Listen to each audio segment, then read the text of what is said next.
Hey, everybody, it's your favorite host, Marcus Norman of Gentleman Style Podcast Show. Today, you all are in for a treat. Today, I have a very special guest. This man is incredible.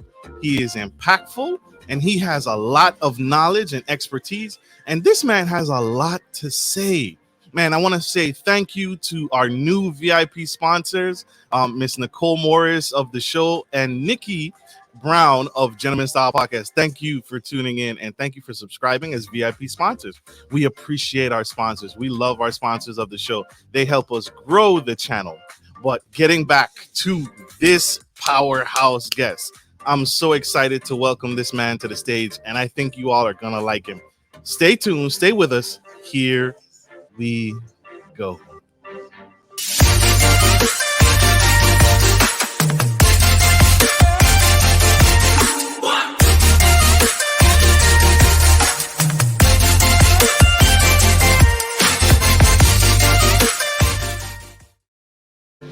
Welcome to the Gentleman Style Podcast Show. Today, I have the incredible honor of introducing Mr. Gene Valentino. This man has been across the globe and helped society transition, helped Americans transition. With over 8 years of public service, Mr. Gene was up close and personal as a county commissioner with the citizens in his precincts within his county. Several times each week, just to show you the heart of this man, Mr. Gene has had his coffee with the commissioner talk sessions and various coffee shops throughout the county to help and get back and get to the heartbeat of his community. Mr. Gene also wrote the first economic development incentive ordinance of law, providing incentives for businesses, your business, my business, our business, with a focus on jobs, right? America is going through a tumultuous time now.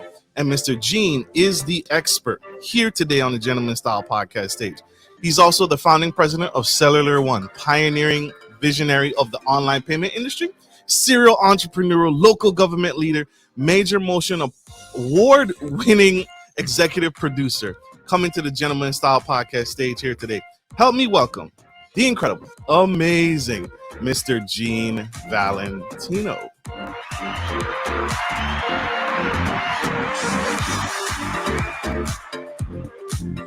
Welcome. Hello, Marcus. Welcome. Thank you for joining the Gentleman Style Podcast Show, sir. So glad to have you. Glad to be here, Marcus. Thank you very much. Absolutely. Mr. G, sir, what am I looking at here? What is we're supposed What are you to be looking talking at? about? Is that a plane? Well, when I was 8 or 9 years old, I always thought someday I'd like to have a plane. So mom and dad get me these little balsa wood planes you buy for 25, 30 cents. And I'd play around with them in the backyard until I drove them crazy. A few years later, my life journey gave me the opportunity to turn some of the dreams into reality. And sitting behind me is the Icon A5. It's a light sport aircraft. It's amphibious, so it lands on land, lands on the water. And it sits inside my new hangar just off the water of the Perdido Bay area of Pensacola, Florida. And it's I don't need 20 locations or a lot of frills. I've got one. It's right here in my backyard now. And as I grow older and more sedentary, this is where I want to be. And oh, by the way, why don't I turn it into a little bit of a mini studio for guys like Marcus Norman for interviews from time to time to discuss the real issues of the day. Wow. I love it. I want one. I want one. Well, You have inspired me. Come on over. We'll go for a ride. Oh my gosh. Don't tempt me. Don't tempt me. We got to cancel this show early. No, I'm kidding. Sir, I want to dive in with you. You have an incredible story and you've done incredible work for the United States. I wanted to ask you, what inspires you before I go into it? What inspires you? What motivates you? When you get up in the morning, what is the first thing you do that really sets the tone for your day? It's a moment of serenity and reflection. I think about what I want to do that day. Usually it's the calendar. And when I got up early this morning, I saw Marcus on the calendar first thing, but I had been preparing for this interview for a few days. Um, it's a chance for me to figure out there's three parts of my day. One is what I can do to make it a better lifestyle for me and my wife and my family. What can I do to help out the community? And number three, a little fun and recess time for Gino here to get up and do some fun stuff for me. And behind me, some of that fun stuff. So I try to balance it out. Uh, I wouldn't say I'm fanatical religious, but I am very spiritual, and I believe there's a place that the Lord has with me to give back in the community, whatever number of days I have left in my life.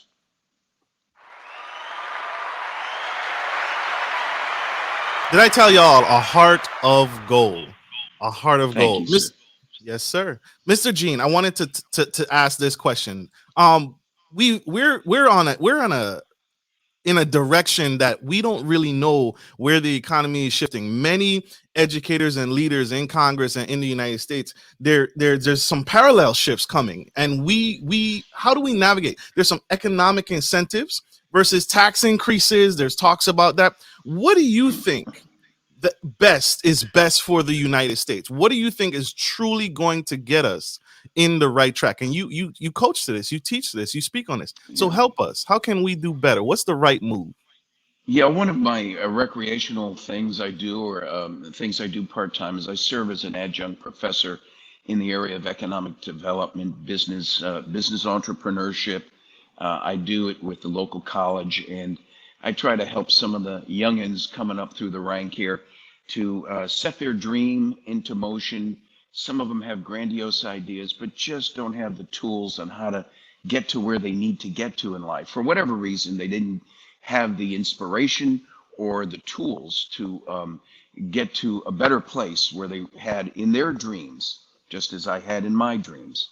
Uh, but to your question about it really drives to a bigger issue of what is the role of government? Does government hand you issue a comfort zone in your daily life and almost make you feel lazy about needing to be self-inspired to getting out and doing something good for the community, if not yourself? Or is government in place to create motivations and incentives to give you the ability to succeed on your own? For example, many years ago, Lee Iacocca, he was the head of Chrysler. He went to the United States government, and for the first time that anyone can recall, he went for a loan, small crumbs by today's standard, but he went to the United States government and asked for a loan for $30 million to save his operating costs and his overhead during a tumultuous time he was going through in his business. It was an important factor socially and economically for the greater community because the loss of tens of thousands of jobs, which is what Chrysler would have laid off at that time, would have had a more geometric impact to the region, to the state, to the United States in general. It's called the ripple effect in the economy. The same concept applies to supply chain economics, but I'll hold off on that for a minute. In the case I just mentioned, the government stepped up and gave the man a loan for $30 million. You know what's unusual? He paid it off. He paid it off in less than 2 years, and the people stayed employed, and the economy prospered during a lull or a lag or low point in some of the economic events that were going on at the time. Today, there's an anticipation, if not expectation, that government will be there to spoon feed the poor little woke soul that doesn't have the motivation or desire to get out and do it on his own. And to me, that's a disgrace and a shame. It goes against the underpinnings of our democracy and is not what our founding fathers intended about making the people have the right to be self-motivated with their own dreams without the encroachment or the oversight of heavy hand of government restricting your ability to reach those successes. That I hope answers your question. It does. It does. And you're speaking on a very important point, because that is why even today people still immigrate to the United States, because of your ability to succeed, to do well, right? To do better than how you did yesterday. And that capitalistic mindset to say you can take charge of your life, you are in control, and the government is can be used as a crutch, or it can be used as a tool to advance that agenda, which is the agenda is we are stronger together. That's why it's called a United States, but we're also stronger because of you. And so That's right. you have to do the work. You have to go out there and put forth the effort. It's not going to happen overnight, and it's not going to happen by happenstance. You have to do the work. And that's why so That's many right. people come to the United States, because of Yeah, that. if we are so if we you know, we are self-deprecating. We are the first people to criticize ourselves and to admonish ourselves for our own wrongdoings. And our history has shown that we've had some wrongdoings, especially in the area of racism.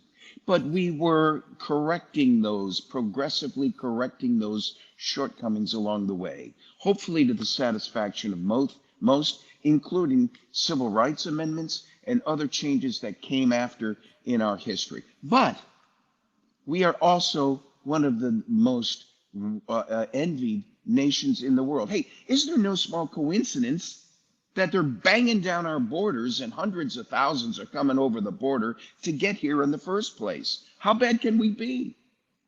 It's true. It's so true. We have a democracy that hopefully will withstand many of the shortcomings that we're being faced with right now.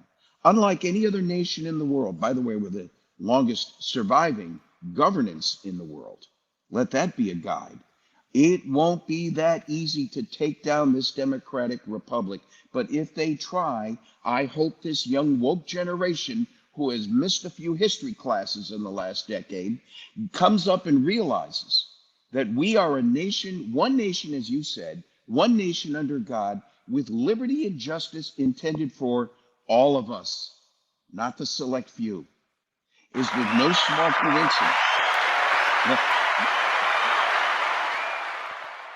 Not the select few, Marcus.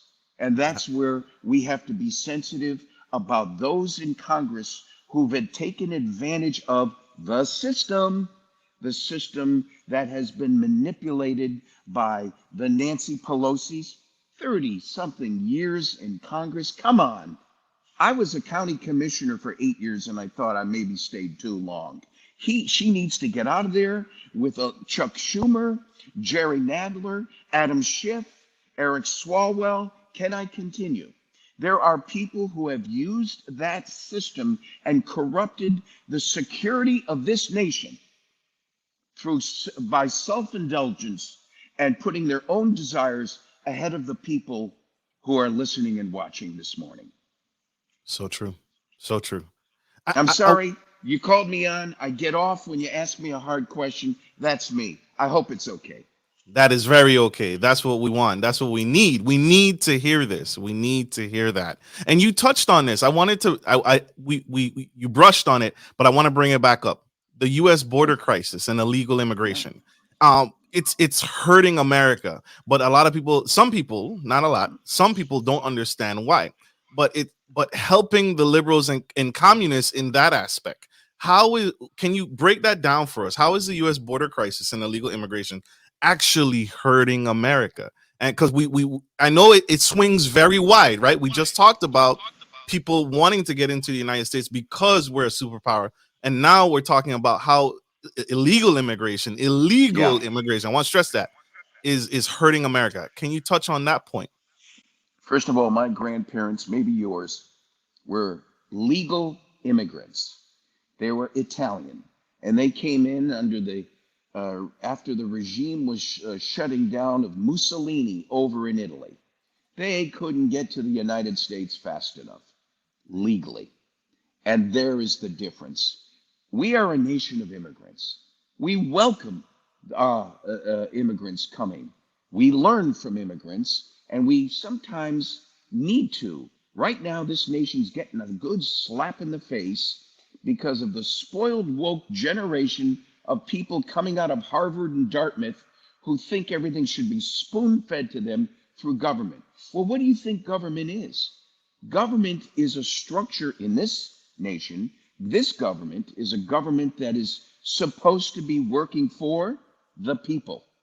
The people come first, according to Thomas Jefferson, Monroe, Madison, George Washington, and the founder of all of our republicanism, Abraham Lincoln. But to your question, it's being compromised when a volley of people, hundreds of thousands of people coming over our southern border, last November and December, a year ago, about 70,000 people a month. This current past November and December, just a year later, I checked it out, 180,000 to 200,000 people, more than double, almost triple the number of illegal migrants coming over the border into the United States. Where's Joe Biden? Do you think, now you want me to worry about I don't want to distract the issue. I know how to stay on focus, but tell me something. Do I need to worry about the Ukrainian border, which isn't even yet in the NATO alliance? Or do and some of our Europeans for that matter, who've given up on and forgotten all that America has done for Europe coming out of post-World War II, do I need to worry about that? Yes, because the global issues are just as important as the local issues. But why is our president, who took an oath of office to protect our borders, which is high up in the ranking of his job description, why has he turned his back on millions? We're close to 3 million illegal immigrants that have pervasively moved through our nation in the middle of the night on chartered flights he denies, or now sweeps under the rug almost embarrassingly because he's been caught at it. Why is this person allowed to stay in office with over $30 million of payoff into his pocket and Hunter Biden's pocket, his son, being proven to be true, coming from the mayor in Ukraine, deals in China, and some in Russia? Do you think maybe Russia or China have the goods on Hunter and Joe Biden? Do you think that this might be payoff by Hunter and Joe to Ukraine, to Russia, to China for the things and the opportunities and the resources he squandered to these communist socialistic nations at the expense of you and me? I don't understand. The protecting our border first is required. Might it be that there's a hidden agenda to break up democracy from within, which China talked about decades ago, to eat America's lunch, destroy it from within? Might it be we need to do the same to protect this nation?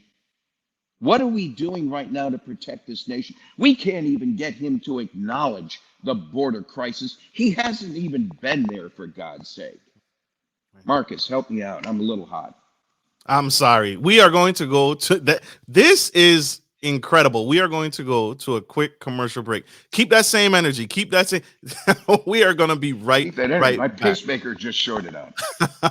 We'll be right back, y'all. If you're looking for a reliable professional trucking and logistics service, you've come to the right place. Musa Trucking is a veteran-owned and operated premier transportation provider that can help with all of your trucking and logistics needs. Musa is revolutionizing the trucking industry through strategic partnerships, the development of core personnel, and the use of cutting-edge technology. Our inventory system ensures that cargo ends up divided into the right trucks and reaching the correct destination. Our drivers are dedicated to transporting goods efficiently and safely. Contact us today to get started by visiting the website on the screen or by calling 757-756-5246.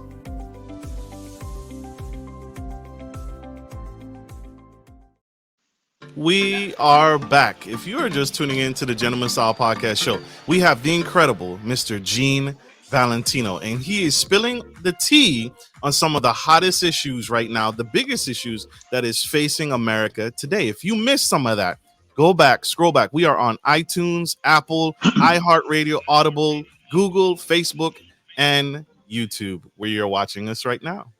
This is phenomenal. Mr. Gene, sir, you touched on it. The Biden administration is and people have differing thoughts on what he's doing and the impact he's doing and if he's leading our country effectively. We take a hard stance. You should take a hard stance on what's best for the United States, and that's what I'm hearing. This is the goal. This is the scale. This is where we should be going towards. And is our leader effectively getting us there? That's the boiling point, right? Well, our leader is not getting us there. You don't have to be a rocket science to see the obvious. He's failed on every front. And if Donald Trump did a fraction of this, there'd be another impeachment proceeding against him. So, I promise not to get particular on any one politician, but there's a pattern here that must be addressed. There's a saying, I don't mind worrying about our neighbors. We do need to worry about neighbors overseas and reestablish the alliances we had. Remember Kim Jong-un over in North Korea? How many rockets has he launched in the last few weeks, even since the first of the year? Okay? That never happened with Trump. Trump scared the tar out of him. And that was diplomacy. You fight fire with fire. You don't put a rabbit into the swamp. You put an alligator in the swamp. And whether you like Trump or not, and there's some things about him I wish he'd be a little different on, but whether you like it or not doesn't matter. I don't care. I'm hiring someone to work for me. In my corporations that I own, I had hundreds of people. I didn't like all of them. Not all of them were good people. But did they get the job done? Were they on target? Did they fulfill their obligations to the company and the company policies and principles? Trump did. That's all I know. What principles are being followed now? There's a saying. My dad used to tell me this when I was a kid. Failure to defend the rights of other people may someday result in your rights not being defended. Are we on the cusp of that question? Are we going to lose our democracy because a woke select few and our sheepish, wimpish attitude is afraid of hurting the sensitivities of a few people that have disrupted this nation? For the first time in my life, I've seen a complete disregard for the law, not by the police, which they wanted to defund, by the prosecutorial process itself that refuses to incarcerate and prosecute and bring to justice those that have done wrong. Have you seen the news this past week? The two police officers in New York City. One's got a funeral coming up this coming Wednesday, honoring them. The masses of police officers from New York region, I won't say the city, the region of people coming there to honor these two officers tells you what? That men and women who have served this nation should be honored. We have not lost our democracy. The grassroots of America is in those pictures, not in the select few in Congress who are steering your money in a different direction. Right. So, Mr. Gene, I know sorry, y'all. I know it sounds like doom and gloom, but Mr. Gene is also here to help us. Mr. Gene, is it too late for the United States to recover? No. Is it too late for us to bounce back? And what does that look like? Yeah, back to economics. There's what we call the greed factor in all of us, right? I mean, our founding fathers got one thing correct. They realized they couldn't take away the liberties and freedoms that the early great British Empire was trying to take from us. And that was an encroachment upon us by taxation and authoritarianism. In our democratic republic, the power is from the grassroots and trickles up, not trickles down. And in that concept, we have to make sure we get back to work. We have to pursue our ideologies. We have to expand our liberties. We have to incentivize not only ourselves, but the people around us who work with us or for us. And we need a government to help us with those stimulants to get back to work. Don't pay people today, for example, to stay home. Pay their employer to help them get them back to work. Pay the supply chain network distributors to move faster, not slower, in distributing product. Hundreds of ships sitting out of eyesight into the Pacific, waiting to get into the United States with cargo that is ready to be distributed. Why is it all of a sudden, coincidentally, while the border is being overrun, we now all of a sudden hear about ships with billions of dollars of inventory and goods for consumption sitting out in the Pacific that can't get through? What changed all of a sudden overnight? Is it and what happened to our head of Secretary of Transportation, Pete Buttigieg? Instead of being home on maternity leave, how about him taking a proactive role in getting supply into the retail stores? I went to the local store to do some shopping for my wife this week. Some of the shelves were bare. That never happened in our lifetime. What's happening, Marcus? That's my next question. Because that was a turning point. That was a turning point because and I've talked to a couple truck drivers that I know, and I said, "What's going on? Why isn't this cargo moving fast enough? What changed?" Right? And so when you have authoritarianism, the authoritarianism of Canadian government demanding that the truck drivers be vaccinated. Hello? What are they spreading in the truck and to whom? Nothing. I mean, if you're not worried about hundreds of thousands of people per month, millions coming over the southern border that are unvaccinated and unmasked, what the hell are you doing bothering a few hundred truck drivers on the northern border going to and from Canada? There's an inconsistency of justice. There's an inconsistency of this we call selective prosecution, and the administration of that is pointed to hurt. Here it is: Republicans who didn't vote down the socialistic, democratic, left-wing extremism issues. There it is. There it is. And that was completely ridiculous to me when I heard. I've never been a truck driver. I've never been in the transportation and logistics business. But serving in the Navy, seeing goods move is how this country moves. And so when you put a hard, fast stop on what moves the economy forward, I'm concerned. I can give you a specific case in point. When I was county commissioner for 8 years, the county commission authorized me to negotiate with Airbus over in Berlin and in Farnborough at the air show. And when I was talking to the Airbus folks, I came there with a little bit of a satchel of money, figuratively, to incentivize them to come to the Panhandle of Florida and to bring with them the subcontractor network that Airbus would have, which implies jobs. One of the concerns was to help incentivize. One of the reasons they were looking at our area is that locally, as a commissioner, we were improving and accelerating the development of the infrastructure and the mass transit system, buses, train systems.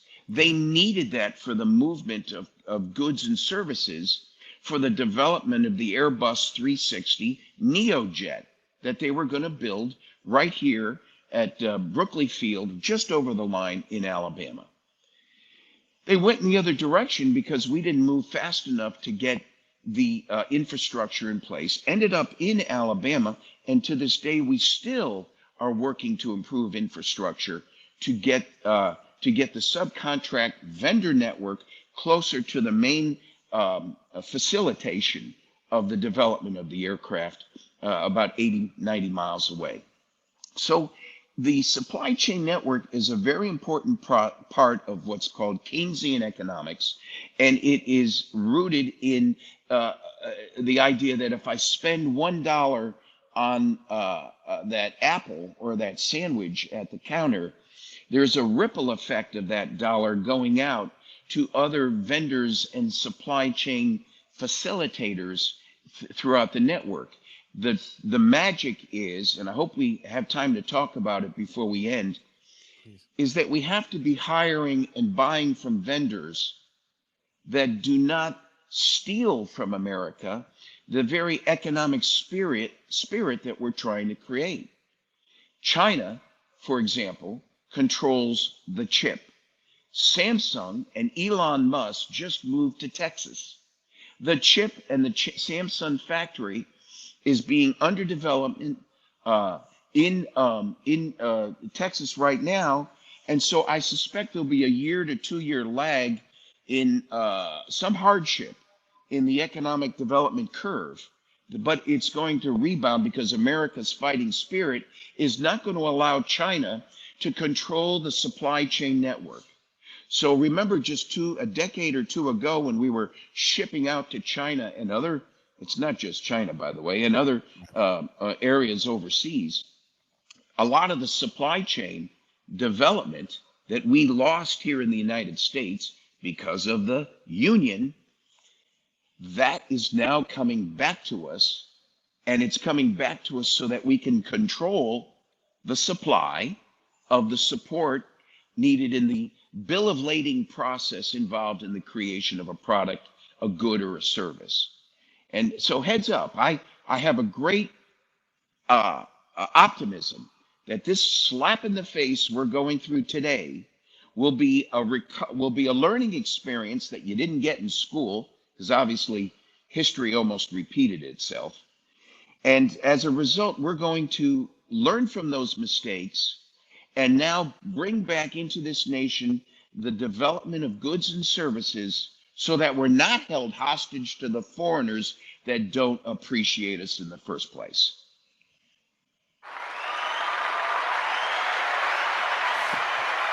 If you're tuning in, if you're just tuning in, and thank you, Miss Erica, for tuning in. She's a VIP sponsor of the show. We appreciate your sponsorship.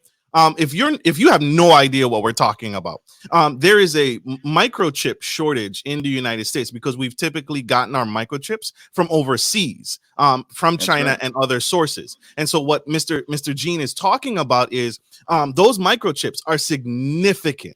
Those microchips are important to moving the economy, just like what we talked about, just like what Mr. Gene broke down earlier, because we need those microchips for so many of the systems that we use. One of the biggest systems that was hit in the United States is our vehicles. We cannot sell cars because if you go to a car dealership right now, there's a lot of cars that are unsellable that are sitting on the car lot because they can't move because they don't have a microchip in them. So there is a backlog of inventory. That means car maintenance is postponed. That means we, just like you said, we are held hostage because we cannot, we lack that infrastructure here in the continental United States. So I just wanted to give that backstory in case you were unaware what was happening, what Mr. Gene was talking about. And so that microchip shortage, although very small, is costing our economy millions of dollars in losses. And so Tesla and another company has they have built out a factory that is in development to bring back the microchip, and so we can manufacture our own microchips here in the United States. And so that's what he's talking about, if you weren't aware.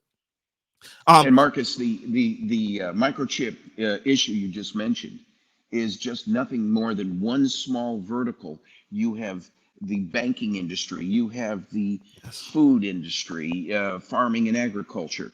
there's business and finance. There's all these different sub-industry categories that have been impacted in different ways, including aviation, this aircraft right behind me, all of which have been impacted in different ways by our generosity in one sense and our greed in a different sense to farm out the sub supply that builds this aircraft.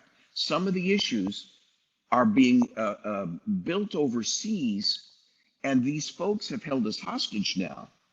The Nord Stream 2 pipeline, the other supply chain networks that we have on a more global level have to be, we need to use our influence and control. Here's what we know.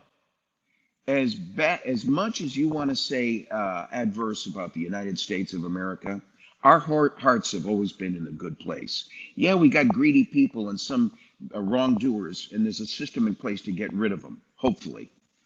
But there's, even going back to World War II that I can remember from my grandfather, the Berlin Airlift, the Marshall Plan. We have been, by our very nature, giving people.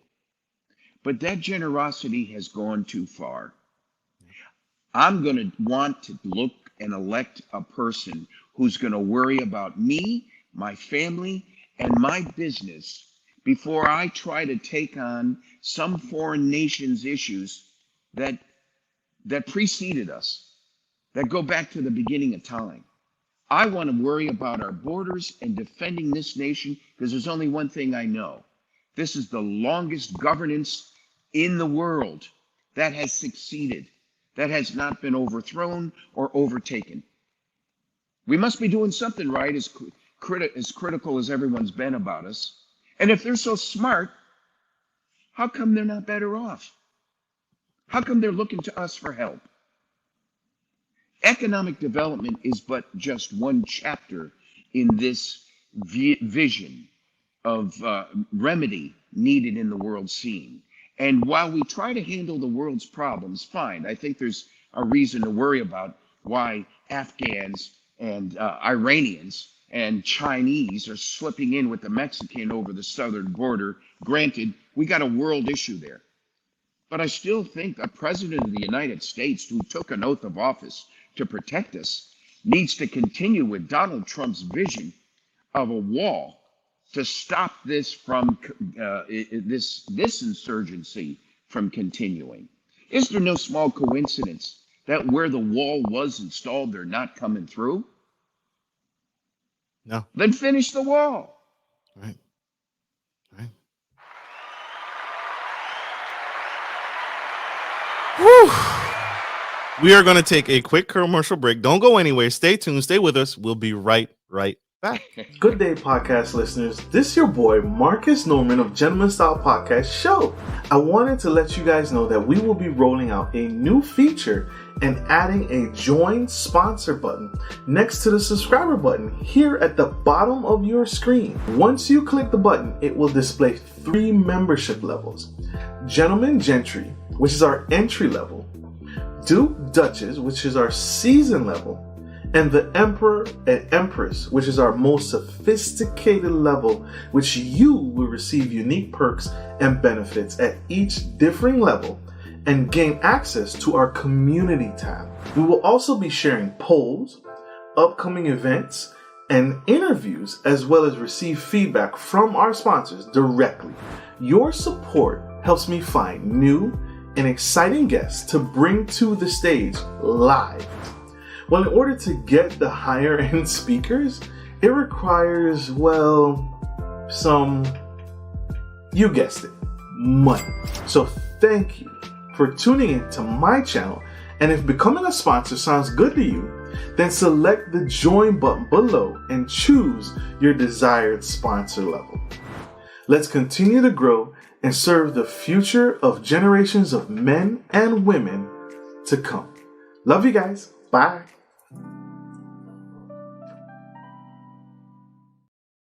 We are back to the Gentleman Style Podcast Show. We have the incredible Mr. Gene Valentino, and he is spilling the tea on the United States and how we can do better as a country and how we can turn this thing around. Mr. Gene, you are profound, sir. But I wanted to touch on this incredible thing. And our VIP sponsor, Miss Erica Holmes, asked a very powerful question, which I want to piggyback off of. COVID-19, the pandemic was terrible. This has been a crazy 2 years, going on 2 years. That hurts to say it, right? Yeah. Yes, it does. Honestly, what are your honest thoughts on the COVID-19 pandemic and these new vaccination standards? What are your honest thoughts and opinions on that? Well, I during the commercial, I didn't spill the tea, I spilled the coffee. So I'll put it.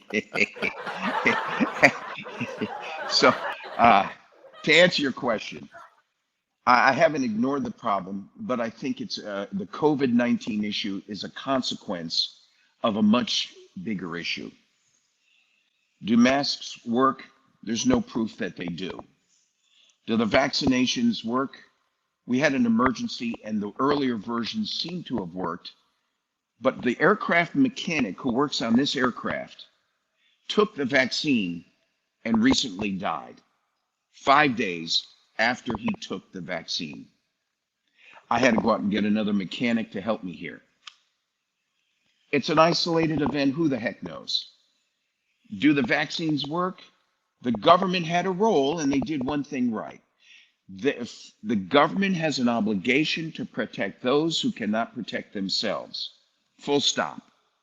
That's good. That's why we are one nation. We at some threshold turn authority back over to our leaders and say, run this ship. You can't have 20 folks in the kitchen cooking. I get it. But the fact of the matter is, the documentation was never fully vetted about the clinical trials involved in the successes of the vaccine, especially with our children. There is no proof that children are going to be impacted more or less than the rest of society by COVID-19. These poor children who are now going through psychological traumas because they can't see the face, the pretty smile, the expression of the person they're talking to, are being disturbed in their ability to develop socially at the ripe ages of kindergarten, preschool, kindergarten, in the elementary phase. They are being more sensitized to living in a cocoon with less social interaction during the very period of time they need to. If it ain't broke, don't fix it. Myself, I'll give you a little personal history. My wife and I had COVID a year ago last November. I took hydroxychloroquine and hydroxychloroquine, although ivermectin was out there as well. Within 8 days, we recovered. Full recovery. Our antibody tests are through the roof now a year later, and our doctor has recommended not to take the vaccine because the data does not show that the vaccine will work as effectively as the antibodies in my system. Now, there's exceptions. There's the elderly, there's the people of high risk, overweight, diabetics, and so forth. Yes, there's a place for vaccines, but I'm not a doctor. That's a personal decision between you and your doctor that should not be mandated upon you by any form of government in a broad stroke. My words, it was just a decade ago we had the HIPAA laws being put into effect to protect the privacy of my COVID issue, which I just now publicly disclosed. It's none of your business, but I chose to tell you because you needed to know that this is not a place for government to be imposing itself on the will of the people, whether it be a 5-6-year-old going into first grade, or whether it be a 65-year-old who desperately needs it under the advice of doctors, or someone in between. That's not right. Government and COVID has not proven successful. And by the way, you asked me earlier in the conversation, Marcus, the Nancy Pelosi's, the Chuck Schumers, and the rest of the Klan. Might it be that they have an investment or a personal interest in the very pharmaceutical company? Hello, Anthony Fauci. Heads up, get ready for an indictment. Isn't it possible you need to explain to the world, not just the United States Congress hearing coming up after the next elections, might it be you need to explain why you jammed these mandates down our throats with no scientific reason?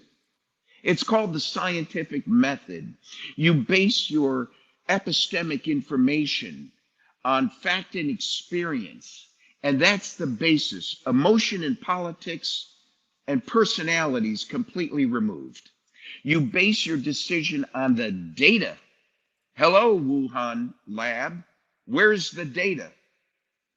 And why aren't we using the data? Why was it hidden from us to make a good judgment on how to address this virus in the first place?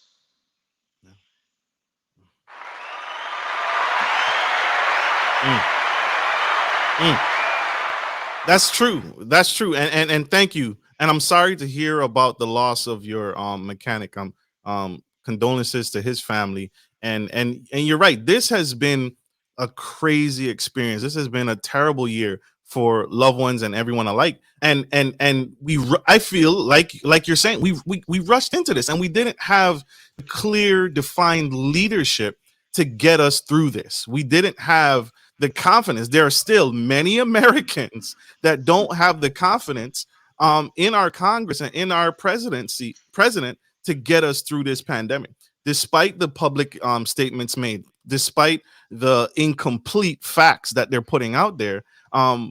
Can it be trusted? I mean, can it be trusted? Are there any good leaders in Congress left? That's what comes to mind. That's what really, I think that's what the people are really saying who choose not to vaccinate. I don't trust you. That's correct. Marcus, you touched a sensitive spot with me. Before I point the finger at you and blame you for the ills of this nation, I'm reminded that there's 3 fingers pointing back at me. And that means 4 fingers. I better do a self-analysis on me first. Did I vote for the right person? If you're going to talk about congressional leaders and the presidency, did I do my job at understanding who it was I was voting for? Listen, Democrat, Republican aside, this is not a party line issue, right? But it's become a party line issue. Have I done my job, and will I do my job in the next election at making sure we pick the right person for the job? And here's the second challenge.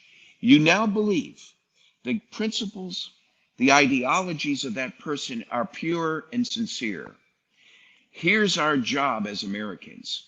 When that person passes through the doors of Congress, he or she best not be manipulated like a puppet on the string by the Nancy Pelosi's of the world to now change course and direction in their ideologies, counter to why I put them in there in the first place. Look, if I elect you to run for office and sometimes you're not voting exactly the way I wished you would, this is a democracy. How do you get 100% of the people to go 100% your way 100% of the time? Not going to happen.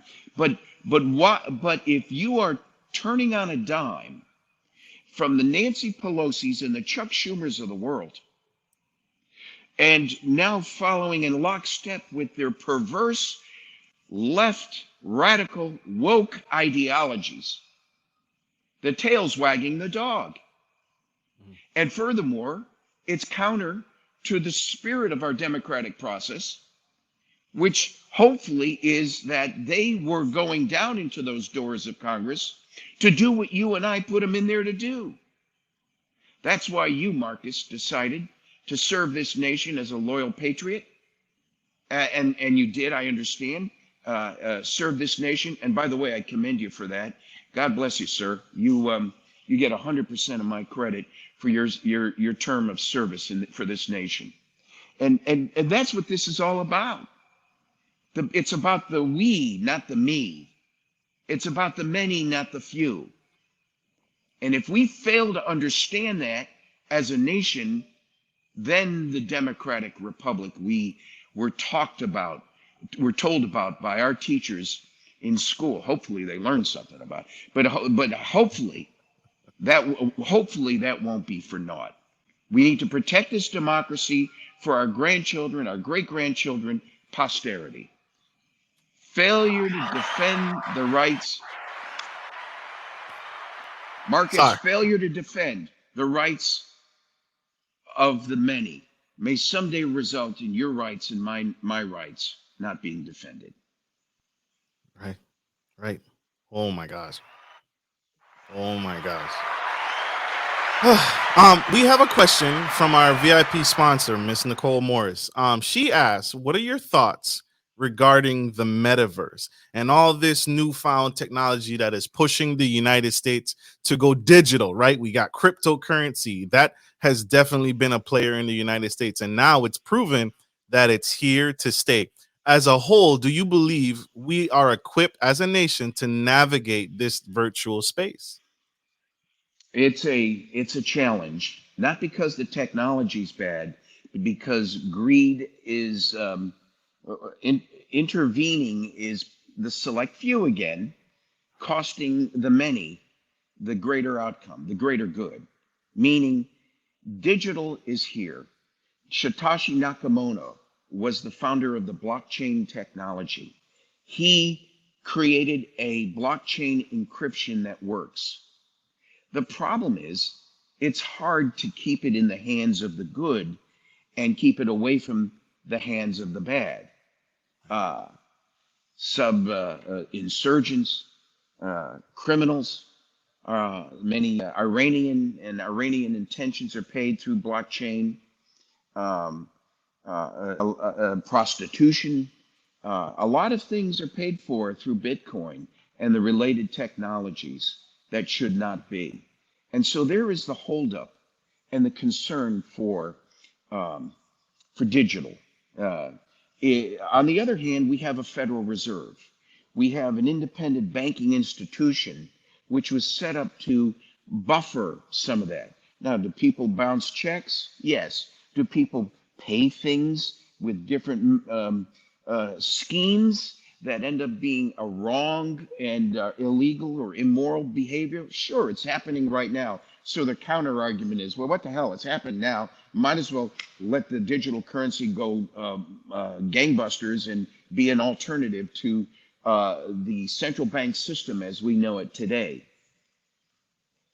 It's got to be done in balance. Isn't it no small coincidence that the value of Bitcoin went down when the government announced that they were going to now start to research more in-depth blockchain technology as a way of moving government currency, the dollar, into a digital environment? Well, they're doing it in a very horse and buggy way now. It's called ACH, automated clearing houses, where we wire transfer monies on different platforms between banks. And we even have payment systems in our home through two-tiered security on our banking application on our iPhone and our PC at home. And we pay things electronically. So it's being vetted. Let's say we're going to move in that direction because we can't afford not to. But it's a concern worldwide.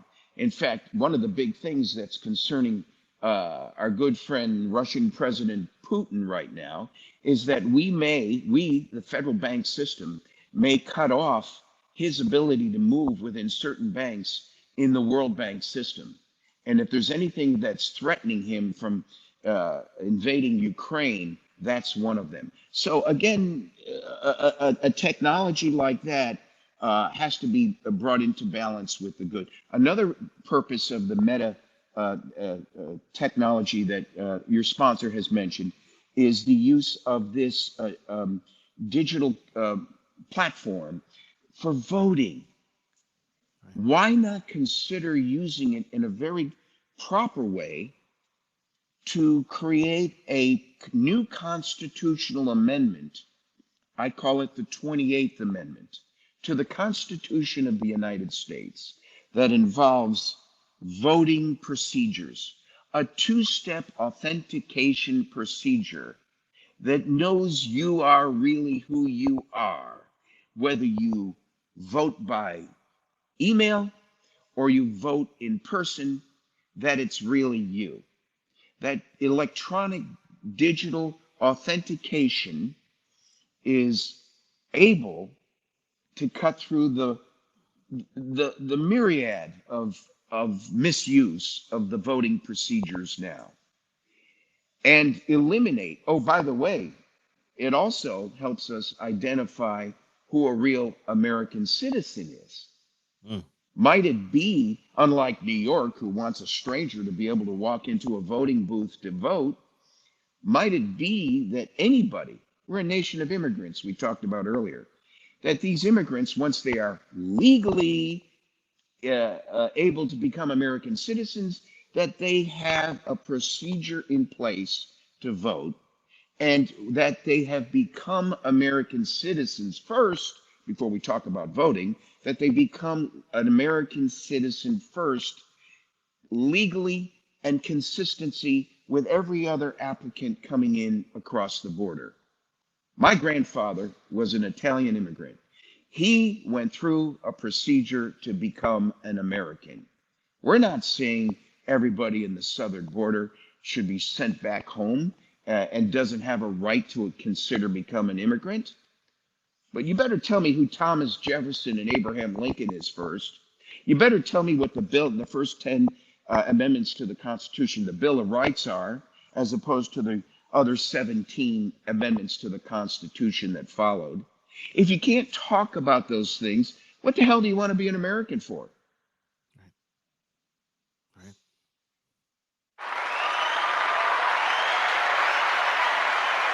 So, right. Mr. Gene, you are impactful, sir. Do you have any final words, any final tips for people watching, that young man, that young woman out the audience? Any final bits of advice or golden? You've dropped many nuggets today. Is there any final tips you want to offer us today that you can give us? Well, the beauty of America is that we've learned from our mistakes. Don't be obsessed and feel this is the beginning of a social insurrection of foreign dominance over America. No one can crush the American spirit.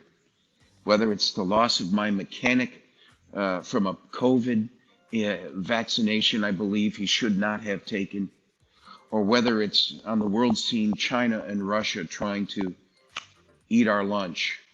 There's a lot of people out there who wish they were us. And all I can say is they can become us. We can have a 51st state. We can have a 52nd state. We can have a 120th state of the United States through a normal acquisition process. Just like Alaska and Hawaii became part of this nation, so can the rest of the world.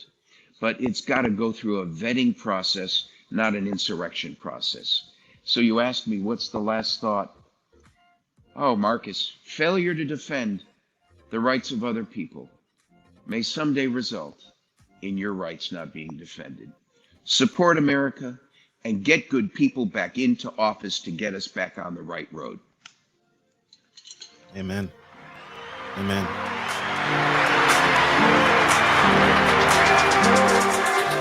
I can't touch that, y'all. I can't touch that at all. That was well said. Mr. Gene, I thank you, sir. For having me. Thank you for being here. Thank you. You are an absolute treasure, sir. I want to say this to you publicly. What you're doing is necessary. Don't ever give up. We need you. We need the work that you're doing. So I'm praying for you, brother. I'm praying for your continued blessings. Marcus, if they'd like to learn a little more about Gene Valentino, they can go to genevalentino.com. We have some podcasts there and some background on me. And hey, Marcus, Let's do this again. We will. Check him out, y'all. Connect.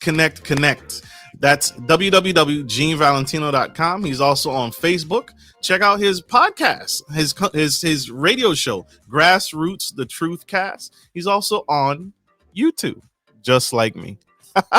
So check him out, subscribe, and uplift this man. We have to support each other and get back to the goal. Thank you for all for tuning in. We love you. We appreciate you. God bless you. God bless America. Like I end every show, take care of your friends, take care of your family, and always, always take care of business. This is Marcus Norman of Gentleman Style Podcast Show and Mr. Gene Valentino, the man, the myth, the legend. Signing off. Thank Love you guys. Bye.